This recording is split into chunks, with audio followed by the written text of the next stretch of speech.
ये लवकर थोडंसं 7 वाजेपर्यंत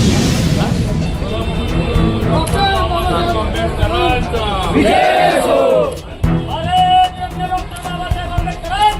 विजय हो. विजय हो. विजय हो.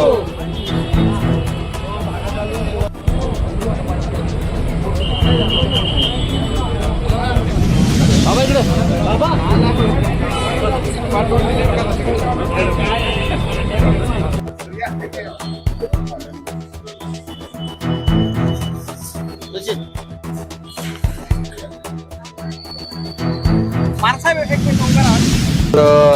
बाबासाहेब आंबेडकरांचा आज महापरिनिर्वाण दिन हा अतिशय म्हणजे एक भावूक त्याच्यामध्ये देशभरामध्ये साजरा होतोय आणि आज इथं सुद्धा सर्व आपले बंधू सगळे भगिनी सगळ्या परमपूज्य डॉक्टर बाबासाहेब आंबेडकरांना अभिवादन करायला आणि त्यांना हार अर्पण करायला असेल, त्यांचा आशीर्वाद घ्यायला असेल या ठिकाणी आणि सर्व मी त्यातल्या त्यात आपल्या चैत्यभूमीवर तर फार मोठ्या प्रमाणावर सर्व आंबेडकरी जनता जी आहे यांचा अफाट असा सागर लोटलेला असतो, ज्यांनी अखंडता, एकता आणि सर्वांना एका ह्याच्यामध्ये अधिकार दिले. आज त्या महामानवाचा महापरिनिर्वाण दिन आहे.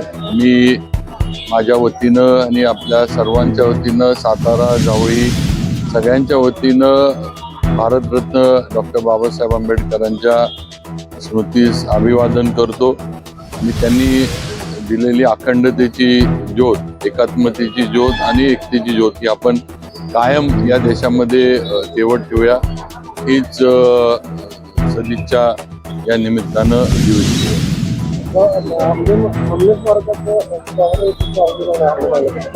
आमने बंगल्याच्या स्मारकाचं जे आहे ते थोडं जे त्या ह्याचे आपले आमने सरांचे चिरंजीव जे आहेत त्यांच्याशी आमची चर्चा कलेक्टरांची आमची चालू आहे. थोडं त्यांनी काही कोर्ट केसेस झाल्यात आणि त्यांना पण तो जो बंगला आहे जिथं डॉक्टर बाबासाहेब आंबेडकर वास्तव्य होते ती द्यायची त्यांची तयारी आहे. फक्त त्यांचं नीट त्यांना त्याचं जे काही शासनाकडनं मोबदला जो आहे तो नीटनेटका मिळावा अशी आमनेंची एक अपेक्षा आहे आणि मला वाटतं त्यांची अपेक्षा काही चुकीची नाही.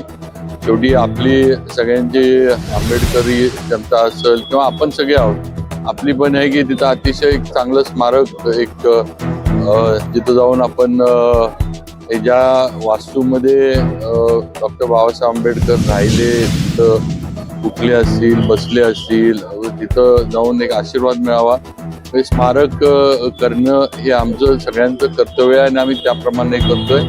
आमनेंशी पण आमची चर्चा चालू आहे किंवा त्यांना जास्तीत जास्त मोबदला देऊन सरकारशी पण आपण त्याप्रमाणे प्रस्ताव वगैरे केलेत आणि कलेक्टरांना पण मी मागं पण सूचना केल्यात की या संदर्भात एकदा तुम्ही तुमच्या स्तरावर एकदा बैठक घ्या, मग आपण शासन स्तरावर जी काय वाढीव रक्कम आमनेंना द्यायची आहे ती आपण खासबाब म्हणून म्हणा किंवा काही करून आपण ती देऊ. या अर्थानं ते स्मारक जे आहे ते आपल्याला पूर्ण करता येईल.